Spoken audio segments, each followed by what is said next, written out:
సిద్ధపడి నీ సన్నిధిలో ఉంటుండగా నాయన కృప చూపించండి. మంచి మాటల చేత నాయన మమ్మల్ని ఉజ్జీవింప చేయండి.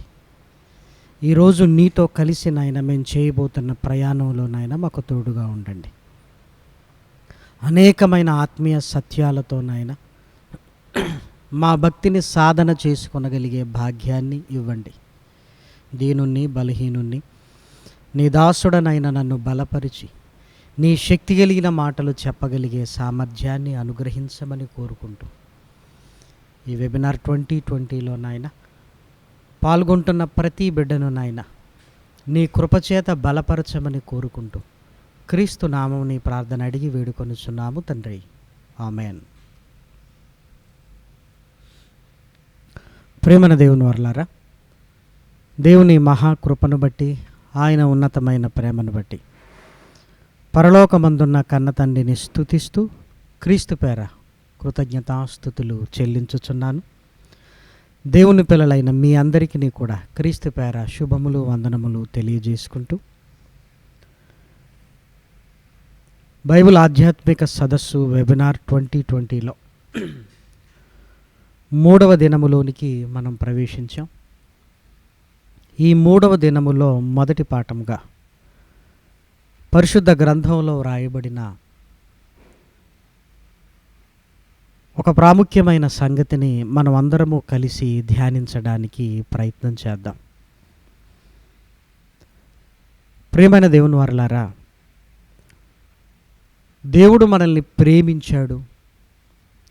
ఎంత ప్రేమించాడు అంటే పాపముల చేత అపరాధముల చేత మనము చచ్చిన వారై ఉంటుండగా మనల్ని అసహించుకోక తన కుమారుణ్ణి పంపి తన ప్రేమను మనకు వెల్లడిపరిచాడు.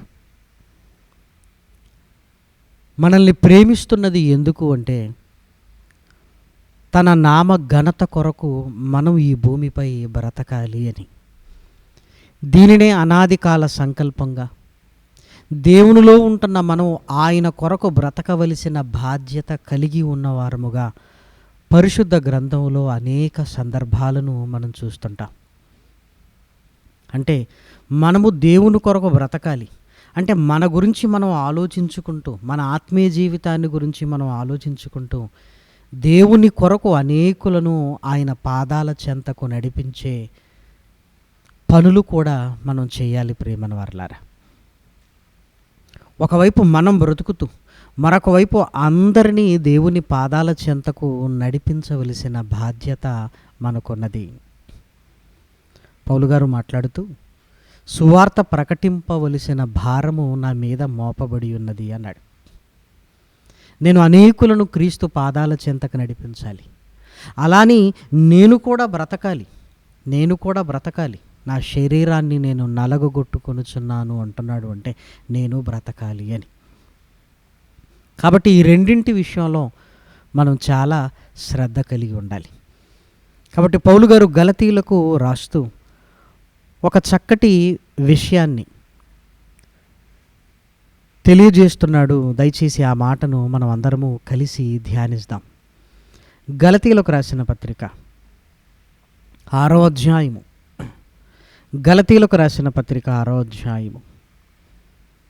దయచేసి చూడండి. గలతీయులకు రాసిన పత్రిక 6వ అధ్యాయము 2వ వచనాన్ని దయచేసి చూద్దాం. గలతీయులకు రాసిన పత్రిక 6వ అధ్యాయము 2వ వచనం. ఒకని భారములనొకడు భరించి ఈలాగు క్రీస్తు నియమమును పూర్తిగా నెరవేర్చుడి. ఒకని భారములను ఒకడు భరించి ఈలాగు క్రీస్తు నియమమును పూర్తిగా నెరవేర్చండి అన్నాడు.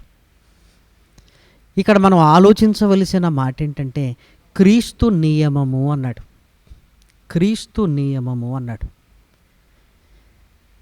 ఏమంటే నియమము అంటున్నాడు అంటే ఈ నియమము అన్న పదం అన్ని చోట్ల మనం వింటాం.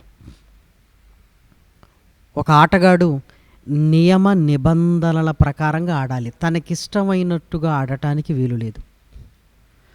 వ్యవసాయ పనులు కూడా నియమ నిబంధనలతో చేయాలి. ఏ పని చేయాలో అదే చేయాలి. నేను ఇష్టం వచ్చినట్లుగా చేస్తాను అంటే కుదరదు. ఒక ఇంటి నిర్మాణంలో కూడా కొన్ని రూల్స్ ఉంటాయి, కొన్ని నియమాలు ఉంటాయి. వాటి ప్రకారంగా కట్టడాన్ని మనం నిర్మించాలి ప్రియమైన దేవుని పిల్లలారా. ఒక డాక్టర్ని మీరు గమనించండి, ఆపరేషన్ చేయాలంటే కొన్ని రూల్స్ ఉంటాయి. ఆపరేషన్ చేసే ముందు బీపీ చెక్ చేసుకుంటారు, ఆపరేషన్ చేసే ముందు షుగర్ కంట్రోల్లో ఉందా చెక్ చేసుకుంటారు. అలా ఉన్నప్పుడే ఆపరేషన్ చేయటానికి ఇష్టపడతారు. ఏం కాదులేండి అన్నప్పుడు తీవ్రమైన నష్టం జరుగుతుంది అన్ని సందర్భాలలో, అన్ని వేళలలో ప్రియమైన వారలారా. కాబట్టి ఆ నియమంలోనికి వెళ్ళి దాని ప్రకారంగా చేస్తేనే మంచి రిజల్ట్స్, మంచి ఫలం మనకు వస్తుంది ప్రియమైన దేవుని పిల్లలారా. ఇక్కడ దయచేసి మనం చూడగలిగితే క్రీస్తు నియమము ఒకటి ఉంది అంటున్నాడు. ఆ నియమాన్ని మనం ఏదో నెరవేర్చినట్లుగా కాసేపు నెరవేర్చి తర్వాత వదిలేసేటట్లుగా ఉండొద్దు, మీరు పూర్తిగా నెరవేర్చుడి అని రాయబడింది. ఒకని భారములను ఒకడు భరించి, ఈ నియమములో ఉంటున్నది ఏంటంటే ఒకని భారములను ఒకడు భరించి ఇలాగు క్రీస్తు నియమమును పూర్తిగా నెరవేర్చుండి. అసలు క్రీస్తు నియమము అనగా ఏమి? ఈరోజు మన పాఠం అదే ప్రియమైన వారలారా, క్రీస్తు నియమం. యేసుక్రీస్తును అంగీకరించిన మనం ఈ నియమ నిబంధనలో మనం ఉన్నావా? పూర్తిగా మనం నెరవేరుస్తున్నావా? లేదంటే విసుకొచ్చి వదిలేసి ఎందుకులే అనుకుంటున్నావా? మన ఆత్మీయ జీవితంలో ఆయన నియమాన్ని పూర్తిగా మనం నెరవేర్చగలుగుతున్నామా అని దయచేసి మనం ఆలోచిద్దాం ప్రియమైన వారలారా. గలతీయులకు ఈ లేఖను రాస్తూ పౌలు గారు ఎందుకు ఈ విషయాన్ని ప్రస్తావిస్తున్నాడు, అసలు సందర్భం ఏంటో ముందుగా మనం తెలుసుకున్న తర్వాత వివరణలోనికి మనం ప్రవేశిద్దాం. గలతీయులకు రాసిన పత్రికలో ఉంటున్న సమస్య ఏంటో మీరు చూడగలిగితే, గలతీయులకు రాసిన పత్రిక మొదటి అధ్యాయము, గలతీయులకు రాసిన పత్రిక మొదటి అధ్యాయము 6వ వచనాన్ని దయచేసి చూడండి. గలతీయులకు రాసిన పత్రిక మొదటి అధ్యాయము 6వ వచనం. క్రీస్తు కృపను బట్టి మిమ్మును పిలిచిన వానిని విడిచి భిన్నమైన సువార్త తట్టుకు మీరింత త్వరగా తిరిగిపోవుట చూడగా నాకు ఆశ్చర్యమగుచున్నది. అది మరి ఒక సువార్త కాదు గాని క్రీస్తు సువార్తను చెరపగోరి మిమ్మును కలవరపరుచువారు కొందరు ఉన్నారు. గలతీయులకు లేఖను రాస్తున్న సందర్భం ఏంటంటే గలతీలో ఉంటున్న దేవుని పిల్లలు భిన్నమైన సువార్త తట్టుకు తిరిగిపోయారు. భిన్నమైన సువార్త తట్టుకు పౌలు గారు చెప్పినప్పుడు సంతోషించారు, సువార్తను అంగీకరించారు. ఆ తర్వాత మరికొందరు రహస్యంగా ప్రవేశించింది అది కాదు ఇది కాదు అని గలిబిలి చేశారు. గలిబిలి చేయగానే లేదు ఇదే రైటు అని భిన్నమైన సువార్తలోనికి వెళ్ళిపోయారు. ఈ సందర్భం పౌలు గారికి తెలిసింది. ఈ సందర్భాన్ని దృష్టిలో పెట్టుకొని పౌలు గారు అక్కడుంటున్న సమస్యను పరిష్కరించడానికి ప్రయత్నం చేస్తున్నాడు ప్రేమన వారలారా. అసలు సమస్య ఏంటి? ఎలాంటి అబద్ధ బోధ గలతీ సంఘాన్ని ఇబ్బంది పెడుతుంది అని మనం ఆలోచించగలిగితే గలతీలకు రాసిన పత్రిక దయచేసి చూడండి. 5వ అధ్యాయము 6వ వచనాన్ని దయచేసి చూడండి. గలతీలకు రాసిన పత్రిక 5వ అధ్యాయము 6వ వచనం. యేసుక్రీస్తు నందుండు వారికి సున్నతి పొందుటయందు ఏమీయూ లేదు, పొందకపోవుటయందు ఏమీయూ లేదు గాని ప్రేమ వలన కార్యసాధకమగు విశ్వాసమే ప్రయోజనకరమగును. ఇక్కడ ఎలాంటి భిన్నమైన బోధ వచ్చింది అంటే పౌలు గారు యేసుక్రీస్తులోనికి మీరు రావాలి అని, యేసుక్రీస్తులోనికి మీరు వచ్చినప్పుడు పాప క్షమాపణ కలిగి బాప్తిస్మాన్ని మీరు స్వీకరించి ఆయన కొరకు బ్రతకాలన్నప్పుడు సరే అనుకున్నారు. పౌలు గారు వెళ్ళిపోయిన తర్వాత కొందరు రహస్యముగా ప్రవేశించారు. ప్రవేశించి వాళ్ళేం చెప్తున్నారు అంటే, ఇదిగో మన తండ్రి అబ్రహాము కాలము నాటి నుంచి సున్నతి ఉన్నది, కాబట్టి సున్నతి మనం పొందితేనే దేవుని పిల్లలం. అబ్రహాము సంతానమై ఉన్నప్పుడు, అబ్రహాముకు వారసులం అయినప్పుడు అబ్రహాముకు పొందిన సున్నతి ఇది దేవుడే పెట్టాడు కదా, మనుషులు పెట్టలేదు కదా అని సున్నతి పొందాలి అని బలవంతం చేస్తున్నారు. విన్నవారు కూడా ఏమనుకుంటున్నారంటే, అవును సున్నతి దేవుని వల్లే కలిగింది గనుక మొట్టమొదటిగా సున్నతే ఉంది గనుక అమ్మో సున్నతి పొందటమే ప్రయోజనకరమేమో అనుకుంటున్నారు. పౌలు గారు చెప్పిన మాటలను కాదనలేక, వాళ్ళు చెప్పిన మాటలను కాదనలేక, ఎందుకైనా మంచిది సున్నతి పొందితే కూడా పర్వాలేదులే అనుకుంటున్నారు. కొంతమంది ఏం చేస్తున్నారు అంటే, వాళ్ళు చెప్పింది కాదు అని మనం ఎందుకు అనాలి, అది కూడా బైబిల్లో ఉంది కదా అని నెమ్మదిగా మరలా సున్నతి వైపు, మరలా ధర్మశాస్త్రం వైపుకు వెళ్ళిపోతున్నారు. ప్రేమన వారలారా, ధర్మశాస్త్రం వైపుకు వెళ్ళిపోతున్నారు. అందుకే ఇదొక్కటే కాదు, గలతీలకు రాసిన పత్రిక 4వ అధ్యాయము 8వ వచనాన్ని చూడండి. ఆ కాలమందైతే మీరు దేవుణ్ణి ఎరుగని వారై నిజమునకు దేవుళ్ళు కాని వారికి దాసులై ఉంటిరి గాని, ఇప్పుడు మీరు దేవుని ఎరిగిన వారు, మరి విశేషముగా దేవుని చేత ఎరుగబడిన వారునై ఉన్నారు గనక బలహీనమైనవియు నిష్ప్రయోజనమైనవియు మూల పాఠముల తట్టు మరలా తిరుగనేలా, మునుపటి వలె మరల దాసులై ఉండనో గోరనేలా, మీరు దినములను మాసములను ఉత్సవ కాలములను సంవత్సరములను ఆచరించుచున్నారు. మీ విషయమై నేను పడిన కష్టము వ్యర్థమైపోవునేమో అని మిమ్మును గురించి నేను భయపడుచున్నాను. ఇదిగో మనం పండుగలు చేయాలి, ఎందుకంటే దేవుడే కదా ఆ పండుగలను ఇచ్చింది. మనం మాసములను ఆచరించాలి, దేవుడే కదా అవి పెట్టింది అని క్రీస్తులోనికి వచ్చిన కొందరిని ఏం చేస్తున్నారు అంటే, ఇదిగో ధర్మశాస్త్రపు లోనికి తీసుకుని వెళ్ళి అక్కడ సున్నతి విషయంలో, పండుగల విషయంలో, మాసముల విషయంలో మనం ఖచ్చితంగా ఇవి పాటించాలి అని ఒత్తిడిని కలిగిస్తున్నారు. ఈరోజు కూడా ఎవరైనా క్రీస్తును అంగీకరించగానే తర్వాత వారికి ఎదురయ్యే మొట్టమొదటి ప్రశ్న ఏంటంటే, ఏమంటే ఇన్ని రకాలుగా బైబిల్ను చెబుతున్నారు, మేము ఎవరిది నమ్మాలి అని ఒక అతిపెద్ద ప్రశ్న ఈరోజు ఒక సగటు విశ్వాసి కళ్ళ ముందు నిలుస్తున్నది. ప్రేమన దేవుని పిల్లలారా, ఎందుకంటే రకరకాల బోధలు వచ్చేసాయి, రకరకాల బోధలు. నాది రైట్, నీది తప్పు. ఎన్నో సందర్భాలు బజారు కీడ్చినట్టుగా యూట్యూబ్లలో మాట్లాడుకుంటున్న సందర్భాలు మనం వినలేదా? నీది తప్పు, లేదు నాదే రైటు. ఇక్కడ గందరగోళం ఏర్పడింది. ఈ గందరగోళం మధ్య ఏమైపోయిందంటే సంఘంలో ఉంటున్న దేవుని పిల్లలు, విశ్వాసులైన పిల్లల మధ్య భేదాభిప్రాయాలు వచ్చాయి. లేదు ధర్మశాస్త్రాన్ని పాటిస్తే తప్పే ఉంది, లేదు సున్నతి పొందితే తప్పే ఉంది అని ఈ ఇష్యూస్ను మధ్యలో పెట్టుకొని ఒకరి మధ్య ఒకరు అసూయపడటం, నీకు తెలియదు అనుకోవటం, అదేవిధంగా వివాదాలకు దారితీసే పరిస్థితులు ఏర్పడ్డాయి. ప్రేమన వారలారా, ఎందుకంటే ప్రేమపూర్వకంగా మాట్లాడుకోవటం మనిషి ఎప్పుడో మర్చిపోయాడు. ఎవరైనా తప్పు చెప్పారని మనకు అనిపించింది, వెంటనే వారికి ఫోన్ చేసి, ఏమంటే మీరు చెప్పారు కానీ ఇది నాకు కొంచెం వాక్యానికి విరుద్ధంగా అనిపిస్తుంది, ఒక్కసారి ఆలోచించండి సార్ అని గౌరవంగా చెప్పేది ఉందా?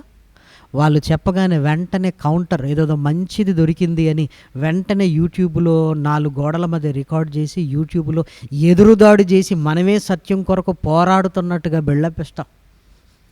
వెనకాల తిరిగి చూసుకుంటే మనం కూడా చాలా ఆ తెలిసి తెలియని కాలాలలో కొన్నిసార్లు వాక్యానికి విరుద్ధంగా చెప్పిన సందర్భాలు బోల్డన్ని ఉంటాయి. మనకేంటంటే ఉత్సాహం, ఎందుకంటే ఒకరిని విమర్శించటంలో మనిషి ఆనందాన్ని పొందుతాడు. ప్రేమన వారలారా, వాడికి ఏమి రాదు, ఆనందాన్ని పొందుతాడు. దీనివల్ల ఏమవుతుందంటే మనుషుల మధ్య ప్రేమ చచ్చిపోతుంది. ప్రేమ చచ్చిపోయినప్పుడు ఒకటిగా ఉండక వివాదాలతో, గొడవలతో సంఘం ఏమవుతుంది అంటే విచ్ఛిన్నం అవుతుంది. ప్రియమైన దేవుని పిల్లలారా, గలతీ సంఘంలో కూడా జరిగింది అదే. ఏదో ఒక ఇష్యూ వల్ల చివరికి జరిగింది ఏంటంటే, నీది నిజమా నాది నిజమా ఏంటి అని ఏదో నిజాన్ని తెలుసుకునే క్రమములో ఒకరి మధ్య ఒకరికి గొడవలు పెరిగాయి. ఒకరంటే ఒకరికి పడని స్థితి కలిగింది. ప్రియమైన దేవుని పిల్లలారా, కలిగింది.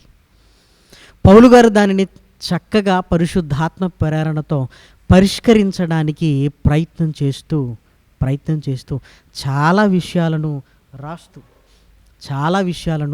రాస్తూ ఏమంటున్నాడో చూడండి. గలతీలకు రాసిన పత్రిక 5వ అధ్యాయము, గలతీలకు రాసిన పత్రిక 5వ అధ్యాయము 26వ వచనాన్ని దయచేసి చూడండి. ఒకరికొకరము వివాదమునకు రేపకయు, ఒకరి యందు ఒకరము అసూయపడకయు, వృధాగా అతిశయపడకయు ఉందుము. ఇక ఈ గొడవలు కాస్త ఏమైపోయిందంటే ఒకరికొకరు వివాదాన్ని రేపుకుంటున్నారు. అదేవిధంగా ఒకరి యందు ఒకరు అసూయపడుతున్నారు. ఇదిగో నేను గొప్పవాణ్ణి అని అతిశయపడే స్థితిలోనికి వెళ్ళిపోయారు. ప్రేమన వారలారా, గలతీలలో ఉంటున్న పరిస్థితి ఇది.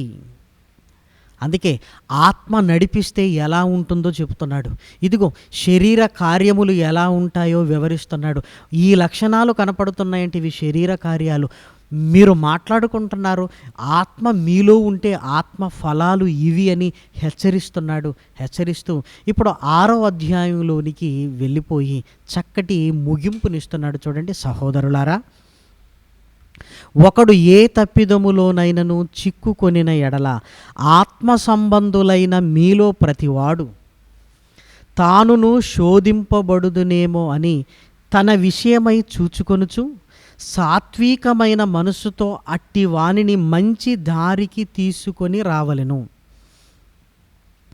ఒకరు సున్నతే రైటు అంటున్నారు, వెంటనే వారిని విభేదించి నీకు తెలియదు, అసలు నీకు బుద్ధి ఉందా, జ్ఞానం ఉందా అని మాట్లాడుకోవటం కాదు. ఈ విషయాలలో వారు ఎలా ఉన్నారో ఇదిగో మనము కూడా శోధనలోనికి వెళ్ళిపోతామని చాలా జాగ్రత్తగా ఉంటూ అట్టి వారిని ఏం చేయాలంటే సాత్వికమైన మనసుతో మంచి దారికి తీసుకొని రావాలి, కూర్చోబెట్టాలి. ఒక్కసారి ఆలోచించు. వారిని సత్యములోనికి తీసుకొని రావటానికి ప్రయత్నం చేయాలి. ఒకవేళ వారు మీ ఎడల దుర్భాషలాడినా, వారు మీ ఎడల ఒకవేళ అసూయపడిన అవన్నీ మనసులో పెట్టుకోకుండా ఇదిగో వారిని మంచి దారికి తీసుకొని రావాలి అంటున్నాడు. వారిని మంచి దారికి తీసుకొని రావాలి అంటే ఏం చేయాలో చెబుతూ, ఒకని భారములనొకడు భరించి ఈలాగు క్రీస్తు నియమమును పూర్తిగా నెరవేర్చుడి. అంటే ఒకరిని దారికి తీసుకొని రావటానికి ఏం మాట్లాడుతున్నాడంటే ఒకని భారములను ఒకడు భరించండి అంటున్నాడు. ప్రేమన వారలారా, అంటే ఒకరిని దారికి తీసుకొని రావటానికి మీరేది మనసులో పెట్టుకోకుండా ఒకవేళ మిమ్మల్ని ఇబ్బంది పెట్టినా, మిమ్మల్ని 4 మాటలన్నా, మీకే ఏం తెలియదన్నా, ఇదిగో అతడు మీకు భారంగా ఉన్నప్పటికీ కూడా మీరేం చేయాలంటే భరించండి అని చెబుతూ ఇదిగో క్రీస్తు నియమమును పూర్తిగా నెరవేర్చండి. అంటే యేసుక్రీస్తు కూడా మనల్ని ఏం చేశాడనమాట, భరించాడనమాట. ఇప్పుడు ఎదుటివారి పట్ల మనం ఏం చెయ్యాలో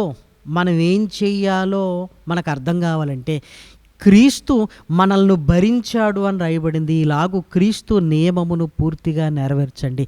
యేసుక్రీస్తు మనల్ని ఎలా భరించాడు, అసలు ఆ క్రీస్తు నియమం ఏంటో మనకు అర్థం కావాలి. ప్రియమైన వారలారా, నిజంగా ఈ సందర్భాలన్నీ మనం ఆలోచించి మన జీవితంలోనికి మన జీవితంలోనికి తెచ్చుకోగలిగితే మన సంఘాలకు క్షేమాభివృద్ధిని కలుగుతుంది. ప్రియమైన వారలారా, ఈ బైబిల్ ఆధ్యాత్మిక సదస్సు యొక్క ముఖ్య ఉద్దేశం మనందరికీ తెలుసు.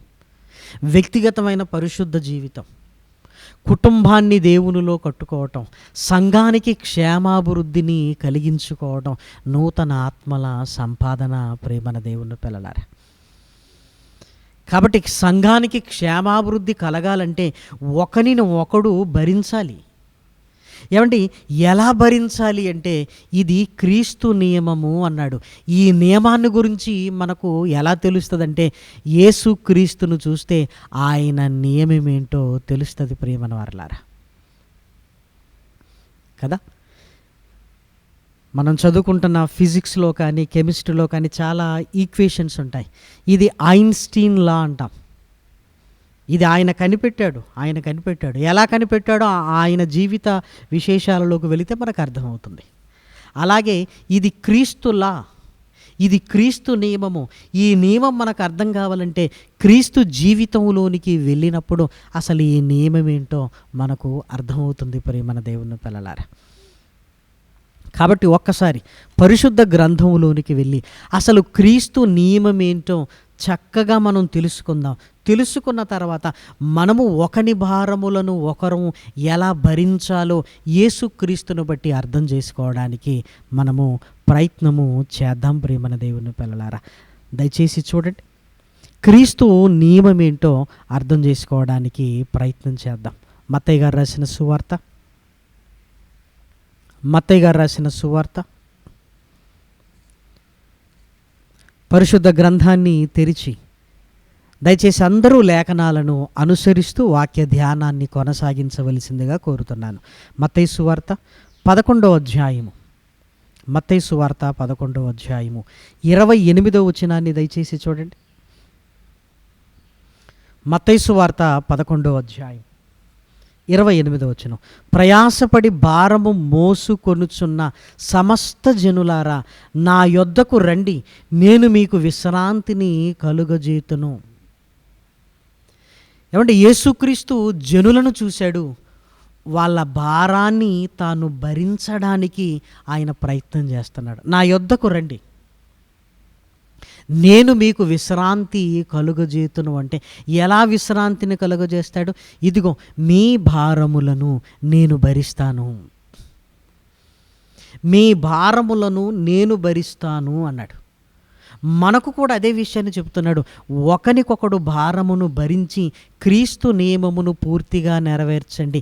యేసుక్రీస్తు తన జీవితంలో ఇదిగో ఆ నియమాన్ని ఎలా మనకు చూపిస్తున్నాడంటే, సమస్త జనులారా నా యొద్దకు రండి, నేను మీకు విశ్రాంతిని కలగజేతును అంటున్నాడు ప్రియమైన దేవుని పిల్లలారా. ఈ భారం ఏంటి అని లేఖనాలలోనికి వెళ్ళి మనము చూడగలిగితే ప్రియమైన దేవుని పిల్లలారా దయచేసి చూడండి. లేవియాకాండము 22వ అధ్యాయము 9వ వచనాన్ని దయచేసి చూద్దాం. లేవియాకాండము 22వ అధ్యాయము 9వ వచనం. కాబట్టి నేను విధించిన విధిని అపవిత్రపరిచి దాని పాపభారమును మోసికొని దాని వలన చావకుండునట్లు ఈ విధిని ఆచరించవలెను. నేను వారిని పరిశుద్ధపరచు యెహోవాను అన్నాడు. ఇక్కడ మాట మనం చూడగలిగితే అపవిత్రపరిచి దాని పాపభారమును మోసికొని, పాపభారము అన్నాడు. ఇక్కడ భారం అనగానే ప్రియమైన వారలారా పాపం అనేది బరువైనది ప్రియమైన దేవుని పిల్లలారా. అందుకే మీరు గమనించారో లేదో, తప్పు చేసినప్పుడు ఏదో బరువు మన మనస్సులో ఉన్నట్లుగానే ఉంటుంది ప్రేమన, తేలికగా ఉండదు ప్రేమన వారలారా. దాన్ని ఒప్పుకొని మీరు చూడండి, దేవుని దగ్గరకు వచ్చి చూడండి, నిజంగా చాలా తేలిక. ఇప్పటి వరకు ఏదో గుండెల్లో రాయి ఉన్నట్లుగా ఉన్నది, ఇప్పుడేంటి ఇంత తేలికైపోయింది అంటాం. అంటే బరువు దిగిందన్నమాట, బరువు దిగిపోయింది ప్రియమైన దేవుని పిల్లలారా. అంటే ప్రయాసపడి భారము మోసుకొనుచున్న సమస్త జనులారా నా యొద్దకు రండి, నేను మీకు విశ్రాంతిని కలుగజేతును. అంటే మిమ్మల్ని పరిశుద్ధపరుస్తాను. ఎప్పుడైతే పరిశుద్ధపరచబడతారో మీకు చాలా తేలికగా ఉంటుంది, మీకు చాలా తేలికగా ఉంటుంది ప్రియమైన వారలారా, చాలా తేలికగా ఉంటుంది అని చెబుతున్నాడు ప్రియమైన దేవుని పిల్లలారా. లేఖనాలను మనం జాగ్రత్తగా ఆలోచించగలిగితే మనిషి మోసుకుంటున్నది పాపం అనే భారాన్ని మోసుకుంటున్నాడు. దాని నుంచి మనిషికి విముక్తిని కలిగిస్తాను, నా దగ్గరికి రండి అంటున్నాడు. ఏమండి, మన పాపములకు ఆయన ఎందుకు విముక్తి కలిగించాలి? ఆయన ఎందుకు విముక్తి కలిగించాలి? ఆయన ఎందుకు విముక్తి కలిగించాలి ప్రియమైన వారలారా? అంటే మన పాపములను ఆయన భరించడానికి ఇష్టపడుతున్నాడు. మన పాపములను తీసివేయటానికి, మనల్ని పరిశుద్ధపరచడానికి, ఆ పాపములను భరించడానికి ఆయన సిద్ధపడుతున్నాడు ప్రియమైన వారలారా. ఇంకా చూడండి, యోహాను గారు మాట్లాడుతున్న మాట, మహనీయుడైన యేసుక్రీస్తును ఉద్దేశించి మాట్లాడుతున్న మాట ప్రియమైన వారలారా. యోహాను సువార్త 1వ అధ్యాయము 29వ వచనం. యోహాను సువార్త 1వ అధ్యాయము 29వ వచనం. మరునాడు యోహాను యేసు తన యొద్దకు రాగా చూచి, మరునాడు యోహాను యేసు తన యొద్దకు రాగా చూచి, ఇదిగో లోక పాపమును మోసుకొని పోవు దేవుని గొర్రెపిల్ల. లోక పాపములు మోసుకొని పోతుంది అంటే ఆ పాపాల బరువును మొయ్యటానికి వచ్చిన దేవుని గొర్రెపిల్ల అన్నాడు ప్రియమైన వారలారా. ఇక్కడ బాగా ఆలోచించగలిగితే యేసుక్రీస్తు మన పాపములను భరించడానికి, మనల్ని పవిత్రపరచడానికి ఆయన ఇష్టపడుతున్నాడు. పవిత్రపరచడానికి ఆయన ఇష్టపడుతున్నాడు ప్రియమైన వారలారా. ఎంత సంతోషం కదా! మనకు కూడా మన కష్టాలలో ఎవరైనా మనల్ని పలకరిస్తే ఎంత సంతోషం కలుగుతుంది. అలాంటప్పుడు మన పాపాలనే ఆయన తీసివేయటానికి ఆయన ఇష్టపడుతున్నాడు అంటే నిజంగా ఎంత సంతోషం కదా ప్రియమైన వారలారా. ఇంకా చూడండి, పేతురు గారు రాసిన మొదటి పత్రిక, అపోస్తలుడైన పేతురు గారు రాసిన మొదటి పత్రిక 2వ అధ్యాయము, పేతురు గారు రాసిన పత్రిక మొదటి పత్రిక 2వ అధ్యాయము 24వ వచనం. 24. మనము పాపముల విషయమై చనిపోయి నీతి విషయమై జీవించున్నట్లు ఆయన తానే తన శరీరమందు మన పాపములను మ్రాను మీద మోసికొనెను. తన శరీరమందు మన పాపములను మ్రాను మీద మోసికొనెను. మ్రాను మీద మోసికొనెను. మ్రాను మీద మోసికొనెను పాపములను అన్నాడు. సాధారణంగా మనం ఏం ఆలోచిస్తామంటే, మహనీయుడైన యేసుక్రీస్తు బరువైన సిలువను మోసాడు, సిలువను భరించాడు అనుకుంటుంటాం ప్రియమైన వారలారా. ఏమండి, సిలువ బరువు కంటే మన పాపాల బరువు భయంకరమైనది ప్రియమైన వారలారా. ఒక మాటలో చెప్పాలి అంటే, నా పాపపు బరువును నేనే మొయ్యలేకపోతున్నప్పుడు సమస్త జనులారా నా దగ్గరికి రండి, మీ అందరినీ నేను భరిస్తాను అంటున్నాడు. అంటే ఎంతగా మన గురించి ఆలోచిస్తున్నాడో అర్థం చేసుకోండి. మనిషి నీళ్ళు ఇస్తే, బా దేవుళ్ళా వచ్చి ఆదుకున్నావయ్యా, ఓ 100 రూపాయలు ఇస్తే, అబ్బా ఎంత సహాయం చేసావయ్యా. చిన్నదాన్ని గొప్పగా చూసి అలవాటున్న మనము, ఏమండి, మన పాపముల విషయంలో ఆయన ఇంత గొప్పగా మనల్ని భరిస్తుంటే ఈ ప్రేమ ఎందుకు అర్థం కావటం లేదు ప్రియమైన వారలారా మనకి. మనిషి చిన్నది చేస్తేనే గొప్ప అంటుంటాం, మరి దేవుడు ఇంత చేస్తున్నాడే మన కొరకు, ఇంత చేస్తున్నాడే, ఆ పాపాలు పోయాయి అంతే అనుకుంటున్నారా? అది నువ్వు నేను మొయ్యలేనంత మన పాత రోత జీవితాన్ని జ్ఞాపకం చేసుకుంటే ఎంత అసహ్యం అవుతుంది ప్రియమైన వారలారా మనకి. అలాంటి స్థితిలో మనల్ని ప్రేమిస్తున్నాడు. అలాంటి స్థితిలో మన పాప భారాన్ని తొలగించాలి అనుకుంటున్నాడు. అలాంటి స్థితిలో ఉంటున్న మనకు నెమ్మదినివ్వాలి అనుకుంటున్నాడు, విశ్రాంతినివ్వాలి అనుకుంటున్నాడు. ఇదిగో అందరి పాపములు నేనే భరిస్తాను అని ఆయన ఒక గొర్రె పిల్ల లాంటి స్వభావము కలిగిన వాడుగా ఆయన ముందుకు వస్తున్నాడు. నా పాపాలే నేను భరించలేనంత గొప్పవైతే ప్రేమన వారలారా, మనందరి పాపాల బరువు ఎంత, అంత బరువు ఆయన భరించడానికి సిద్ధపడుతున్నాడు. ఎంత ఆశ్చర్యం! అందుకే యేసుక్రీస్తు మనకు అనుగ్రహించిన ఆ సిలువలో రక్షణ అది ఎంత గొప్పది, ఎన్నిసార్లు ఆలోచించినా అది గొప్పగానే కనపడుతుంటుంది ప్రేమన వారలారా. అంతకంటే ఉన్నతమైనది ఏంటి ప్రేమన వారలారా? అంతకంటే ఉన్నతమైనది ఏంటి చెప్పండి ప్రేమన దేవుని పిల్లలారా? ఆయన మన భారమును భరించుచున్నాడు ప్రేమన వారలారా. చూడండి, కీర్తనల గ్రంథము 68వ అధ్యాయము 19వ వచనం. కీర్తనల గ్రంథము 68వ అధ్యాయము 19వ వచనాన్ని దయచేసి చూడండి. ప్రభు స్తుతి నొందునుగాక, అనుదినము ఆయన మా భారమును భరించుచున్నాడు. దేవుడు మా పక్షమున పూర్ణ రక్షణ కలగజేయు దేవుడై ఉన్నాడు. మరణమును తప్పించుట ప్రభువైన యెహోవా వశము. మహనీయుడైన యేసుక్రీస్తు ద్వారా ఇదిగో మరణమును తప్పించి మరలా జీవములోనికి తీసుకొని వస్తున్నాడు ప్రేమన దేవుని పిల్లలారా.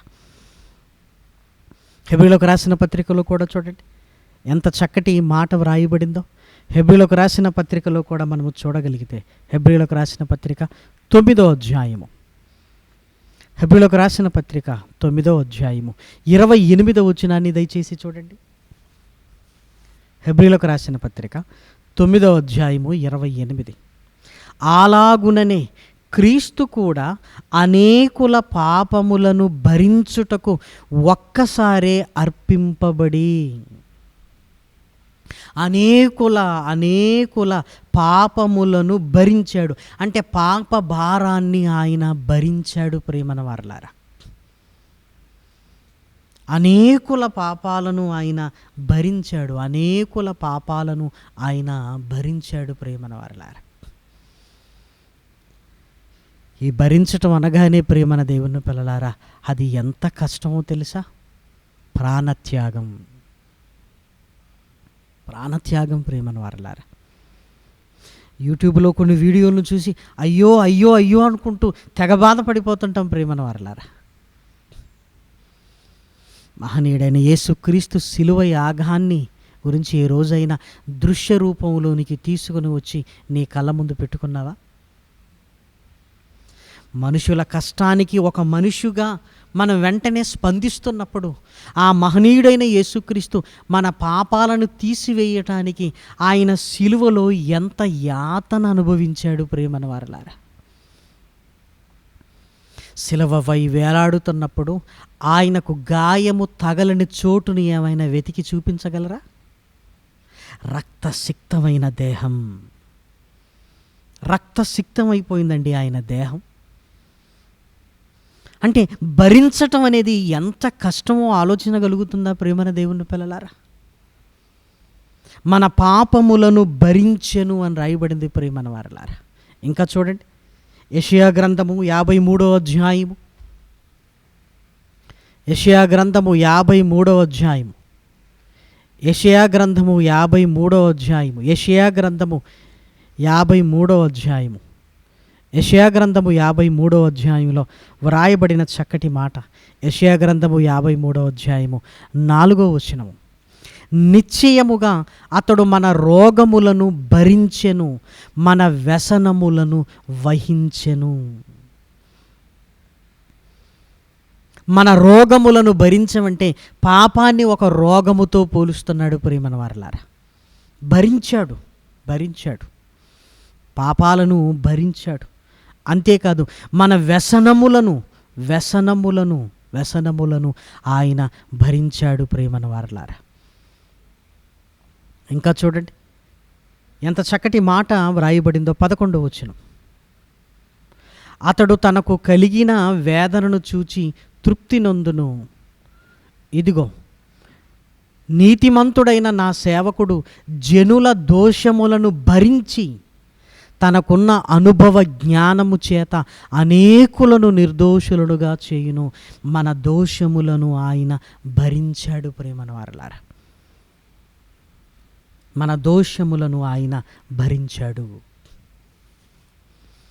క్రీస్తు నియమం ప్రేమను వారలారా మనలందరినీ రక్షణలోనికి తీసుకొని రావటానికి, ఇదిగో వీళ్ళను మాత్రమే నేను భరిస్తాను అని అనుకోలేదు.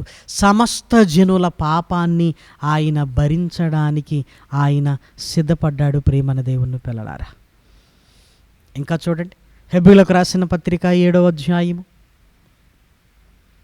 హెబ్రీయులకు రాసిన పత్రిక 7వ అధ్యాయము. హెబ్రీయులకు రాసిన పత్రిక 7వ అధ్యాయము 28వ వచనం. హెబ్రీయులకు రాసిన పత్రిక 7వ అధ్యాయము 28వ వచనపు 2వ భాగాన్ని చూడండి. ఈయన ఆ ప్రధాన యాజకుల వలె మొదట తన సొంత పాపముల కొరకు, తర్వాత ప్రజల పాపముల కొరకు దినదినము బలులను అర్పింపవలసిన అవసరము గలవాడు కాడు. తన్ను తాను అర్పించుకున్నప్పుడు ఒక్కసారే ఈ పని చేసి ముగించెను. ఒక్కసారే ఈ పని చేసి ముగించెను అని వ్రాయబడింది. ప్రేమన వారలారా, మన వ్యసనములను భరించాడు, మన పాపములను భరించాడు, మన దోషములను భరించాడు. యేసుక్రీస్తు శిలువ యాగములో ఇది కళ్ళకు కట్టినట్లుగా మనకు కనబడుతుంది. ప్రేమన దేవుని పిల్లలారా, కళ్ళకు కట్టినట్లుగా కనబడుతుంది. ప్రేమన దేవుని పిల్లలారా, దేవుని మాటలను మనం ఆలోచిస్తున్నప్పుడు మన పాపములను ఆయన భరించాడు. మన పాపములను ఆయన భరించాడు. ఇప్పుడు చాలా జాగ్రత్తగా ఆలోచించగలిగితే మరలా గలతీయులకు రాసిన పత్రికలోనికి వెళ్ళి ఆ మాటను అర్థం చేసుకోవడానికి మనం ప్రయత్నం చేద్దాం. గలతీయులకు రాసిన పత్రిక 6వ అధ్యాయము 1వ వచనము నుండి చాలా జాగ్రత్తగా చదువుకుందాం. సహోదరులారా, ఒకడు ఏ తప్పిదములోనైనను చిక్కుకొనిన ఎడల ఆత్మ సంబంధులైన మీలో ప్రతివాడు తానును శోధింపబడుదునేమో అని తన విషయమై చూచుకొనుచు సాత్వికమైన మనసుతో అట్టి వానిని మంచి దారికి తీసుకొని రావలెను. ఒకని భారములను ఒకడు భరించి ఈలాగు క్రీస్తు నియమమును పూర్తిగా నెరవేర్చుడి. ఈలాగు మీరు ఒకరినొకరు భరించండి అన్నాడు. యేసుక్రీస్తు మన పాపములను ఎలా భరించాడో మనము కూడా సంఘములో ఉంటున్నప్పుడు కొన్ని సందర్భాలు, కొన్ని బోధలు, కొన్ని ఇష్యూస్ జరిగినప్పుడు, కొన్ని విషయాలు జరిగినప్పుడు మనముగా ఏమనుకుంటామంటే, ఇదిగో ఒక్కొక్క మాట అనుకుంటాం. మనం వివాదం జరుగుతుంది, కొన్నిసార్లు గొడవలు జరుగుతున్నప్పుడు కొంతమంది సహోదరులు కొన్ని మాటలు నోరు జారుతారు. అప్పుడు మనం ఏం చేయాలి? ఆ మాటలను మనసులో పెట్టుకొని ప్రతీకారముగా, ఇదిగో అతన్ని ఇక ద్వేషిస్తూ ఏదో అతన్ని సంఘములో నుంచి బయటికి పంపించాలన్న ఆలోచన, ఇవన్నీ చేయకూడదు. ప్రేమన వారలారా, ఎందుకు చేయకూడదు? యేసుక్రీస్తు నిన్ను భరించినప్పుడు, నీ పాపాలను భరించినప్పుడు, ఒక సహోదరుడు ఒక మాట అంటే భరించలేని స్థితి ఎందుకు వస్తుంది మనకి? అంటే మన పాపాలైతే ఆయన క్షమించేయాలి, కానీ ఏదో ఒక సహోదరుడు తనకు తెలియక ఒక మాట అన్నప్పుడు ఆ దానిని మనం ఎందుకు మనసులో పెట్టుకోవాలి? క్షమించేసారా, అది నీకు భారంగానే ఉంది, కాదనటం లేదు, కానీ ఏం చేయాలి? భరించాలి. ప్రేమన వారలా, నువ్వు భరించావనుకోండి, ఇదిగో చక్కగా దేవునిలో నిలదొక్కుంటాడు. ఒకవేళ భరించలేదనుకోండి, ఇక నేను వీరితో కలిసి ఉండలేనని సంఘంలో నుంచి వెళ్ళిపోతాడు. ప్రేమన వారలారా, ఇప్పుడు మనం భరించి ఆ వ్యక్తిని చక్కగా దేవునిలో పెట్టడం ముఖ్యమైందా, లేదంటే భరించటం నా వల్ల కాదు అని వాళ్ళు ఏమైపోయినా పర్వాలేదా?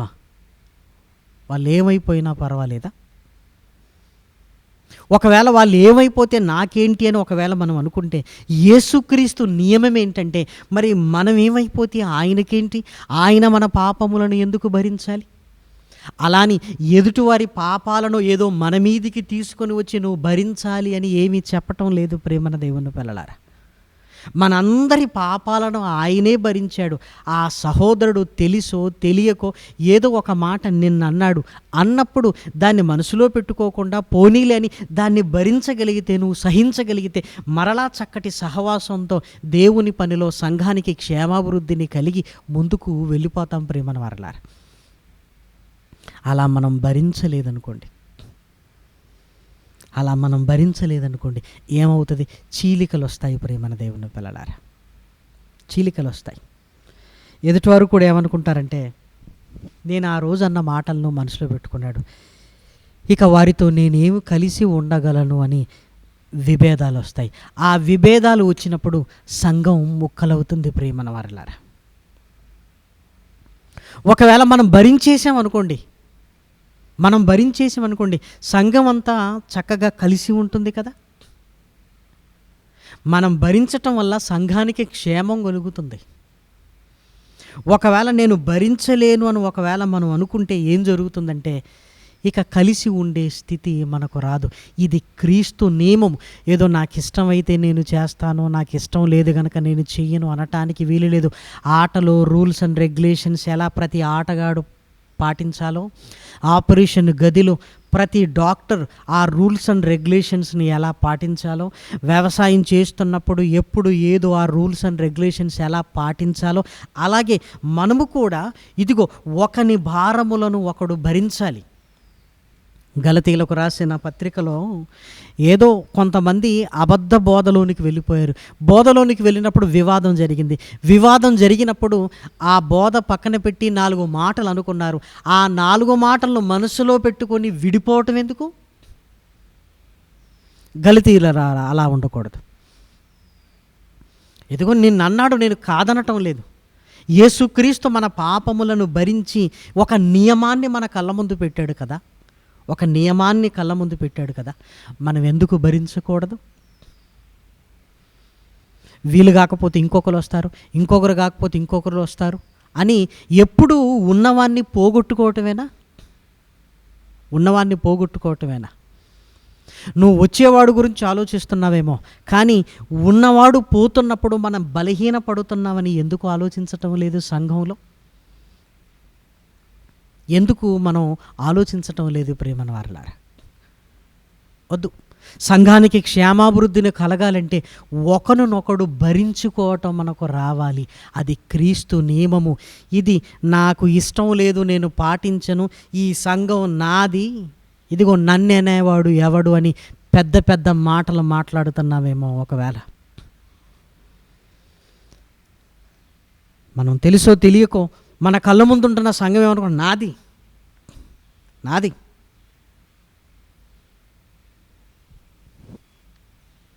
సంఘం నీదా?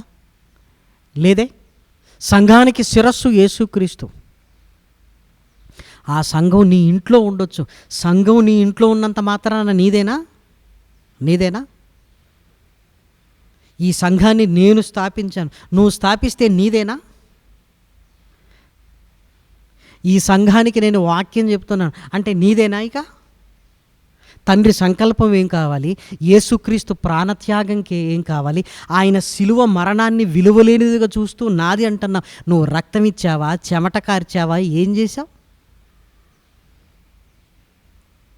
దేవుడేమో నా సొత్తు అన్నాడు, నా స్వాస్థ్యం అన్నాడు, నా పిల్లలు అన్నాడు. మీరు విలువ పెట్టి నేను కొన్నాను అని ఆయన అనుకుంటే వీళ్ళు నా వాళ్ళు, నేనేం చెప్పితే అది వినాలి అని నువ్వు అంటున్నావంటే నువ్వు ఒకరినొకరిని భరించాలన్న ఆలోచన నీకు లేదు. అది చాలా ప్రమాదకరమైన పరిస్థితి ప్రియమైన వారలారా. ఈ సంఘం నాదనటానికి ముందు ఒక్కసారి పరిశుద్ధ గ్రంథంలోనికి వెళ్ళి ఈ సంఘం నాది అన్నప్పుడు అసలు ఈ సంఘ కాపరిగా నేను న్యాయం చేయగలుగుతున్నానని ఏ రోజైనా ఆలోచించగలిగావా? ఏమైనా భరిస్తున్నావా? మనమే అందరికీ భారంగా తయారవుతున్నప్పుడు ఇంకేం భరిస్తాం మనం? ఒకరికొకడు భరించుకొనగలిగే స్థితి ఉంటే సంఘం విస్తరిస్తుంది. ఒకరికొకడు భరించుకోలేక ఒకరినొకడు మాటలు అనుకుంటూ ఉంటే ఆ ఉన్న 10 మంది, ఆ ఉన్న 20 మంది ఎంతో కాలము కలిసి ఉండలేరు ప్రియమైన దేవుని పిల్లలారా. ఎంతో కాలము కలిసి ఉండలేరు. అందుకే ఆ భరించాలంటే మనలో ఏముండాలో చూడండి. పేతురు గారు రాసిన పత్రిక, మొదటి పత్రిక 4వ అధ్యాయము, పేతురు గారు రాసిన మొదటి పత్రిక 4వ అధ్యాయము 8వ వచనం. పేతురు గారు రాసిన మొదటి పత్రిక 4వ అధ్యాయము 8వ వచనం. పేతురు గారు రాసిన మొదటి పత్రిక 4వ అధ్యాయము 8వ వచనాన్ని దయచేసి చూడండి. ఒక చక్కటి మాట చెబుతున్నాడు. అయితే అన్నింటి అంతము సమీపమై ఉన్నది కాగా మీరు స్వస్థ బుద్ధి గలవారై ప్రార్థనలు చేయుటకును మెలకువగా ఉండుడి. ప్రేమ అనేకమైన పాపములను కప్పును గనుక అన్నింటికంటే ముఖ్యముగా ఒకని ఎడల ఒకడు మిక్కుటమైన ప్రేమ గలవారై ఉండుడి. అన్నింటికంటే ముఖ్యముగా ప్రేమ కలిగి ఉండాలి. ప్రేమ అన్నాడు ప్రేమన వారి. ప్రేమ కలిగి ఉన్నామనుకోండి అందరితో చక్కగా ఉంటాం. ప్రేమను కోల్పోయామనుకోండి, నువ్వు ఈ మాట అన్నావు, నన్ను ఎందుకన్నావు అసలు. నెమ్మదిగా వివాదాలు, నెమ్మదిగా గొడవలు. ఆ గొడవలలో ఏమవుతుందంటే ఇదిగో సంఘానికి రాకుండా ఉండడాలు, సంఘం ముక్కలైపోవడాలు, ఇదంతా జరుగుతుంది ప్రేమన వారలారా. ఆయన ప్రాణమిచ్చి ఇదిగో సంఘాన్ని స్థాపిస్తే, సంఘానికి పునాది వేస్తే, మనం ప్రాణాలతో ఉండగానే దాన్ని ముక్కలు చేస్తున్నాము అంటే ప్రేమన దేవుని పిల్లలారా, ఆయన త్యాగం ఏంటి, మన నిర్లక్ష్యం ఏంటి? ఆయన త్యాగం ఏంటి, మన నిర్లక్ష్యం ఏంటి ప్రేమన వారలారా? ఏమంటే ఎప్పుడు కూడా మన దగ్గర నుంచి ఇదిగో సంఘం ముక్కలవనివ్వకూడదు ప్రేమన వారలారా. అది ప్రాముఖ్యమైనది ప్రేమన వారలారా. ఒక మాట అనాలి, ఒకవేళ మీరు వేరు కావాలనుకుంటే నేను చచ్చిన తర్వాత వేరుగండి, నేను బ్రతికుండగా అసలు వేరవటానికి వీలు లేనేలేదు. ఆయన ప్రాణత్యాగంతో ప్రారంభించింది. మరి చక్కగా కలిసి ఉండాలంటే ఏముండాలి? ప్రేమ. అన్నింటికంటే ముఖ్యముగా అన్నాడు. అన్నింటికంటే ఈరోజు ఈ ప్రేమను మనం పోగొట్టుకుంటున్నాం. ఇదిగో ఏదేదో ముఖ్యం అనుకుంటున్నాం ప్రేమన వారలారా. డబ్బులు ఇస్తున్నాడు, ఇదిగో నేను ముఖ్యమైన వాణ్ణి. లేదు, ఇదిగో ఈయనకు చాలా వాక్యం తెలుసు, కొత్త టాపిక్స్ చెప్తుంటుంటాడు, ఇది ముఖ్యమైనది అనుకుంటా. ఇది కాదు, ప్రేమ కలిగి ఉండాలి. ఆ ప్రేమ ఎంత గొప్పదని పౌలు గారు రాస్తున్నారో కొరింథీయులకు రాసిన మొదటి పత్రిక 13వ అధ్యాయాన్ని దయచేసి చూడండి, ముగించేసుకుందాం. కొరింథీయులకు రాసిన మొదటి పత్రిక 13వ అధ్యాయము 13వ వచనం. 13వ అధ్యాయము 13వ వచనం. కాగా విశ్వాసము, నిరీక్షణ, ప్రేమ ఈ 3 నిలుచును అని ముగించలేదు. మరలా ఈ మూడింటిలో శ్రేష్టమైనది ప్రేమయే, అన్నింటికంటే ముఖ్యమైనది ప్రేమయే అన్నాడు. ఈ ప్రేమనే పోగొట్టుకుంటే మనం ఏం పరిచర్య చేయగలం? ఈ ప్రేమనే పోగొట్టుకుంటే సంఘముతో ఎలా కలిసి ఉండగలం? నీకు ప్రతిదీ కావాలి కదా, నన్ను ఇలా అంటారా, ఇలా అంటే ప్రేమిస్తే అయిపోతుంది కదా.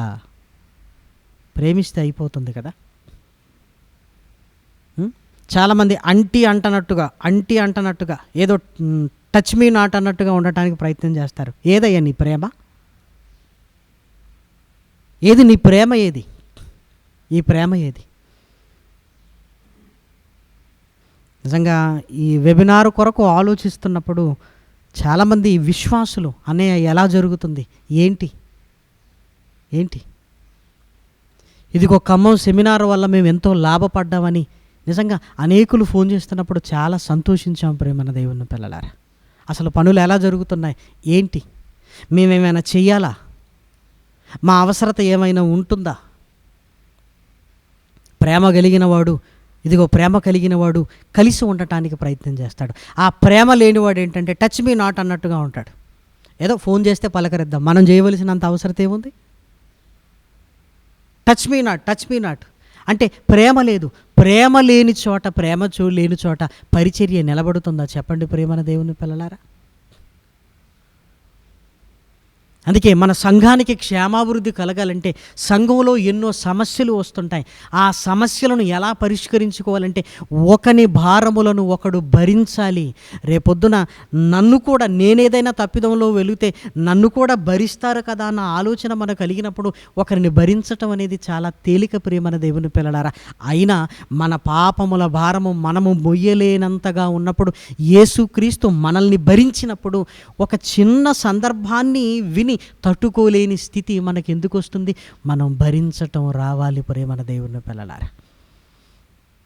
ఇది క్రీస్తు నియమం. ఇది ప్రతి ఒక్కరూ ఈ నియమములో ఖచ్చితంగా ఉండి తీరాల్సిందే ప్రేమన దేవుని పిల్లలారా, ఉండి తీరాల్సిందే. మహనీయుడైన యేసుక్రీస్తు ఎలా భరించాడో అది మనకు నియమంగా పెట్టాడు. ఇదిగో మీరు కూడా ఇలానే ఉండాలి అన్నాడు. నేను అలా ఉండను అనటానికి వీలు లేనే లేదు ప్రేమన దేవుని పిల్లలారా, ఉండటానికి వీలు లేనే లేదు. తప్పనిసరి ఖచ్చితంగా ఆ నియమము మనలో కనిపిస్తూ ఉండాలి ప్రేమన దేవుని పిల్లలారా. ఒకని భారములను ఒకడు భరించుచు ఈలాగు క్రీస్తు నియమమును పూర్తిగా నెరవేర్చాలి. ఏదో 2 రోజులు భరిస్తాననటానికి వీలు లేదు. అతన్ని మరలా దారిలోనికి తెచ్చుకోవటానికి మనం భరించాలి.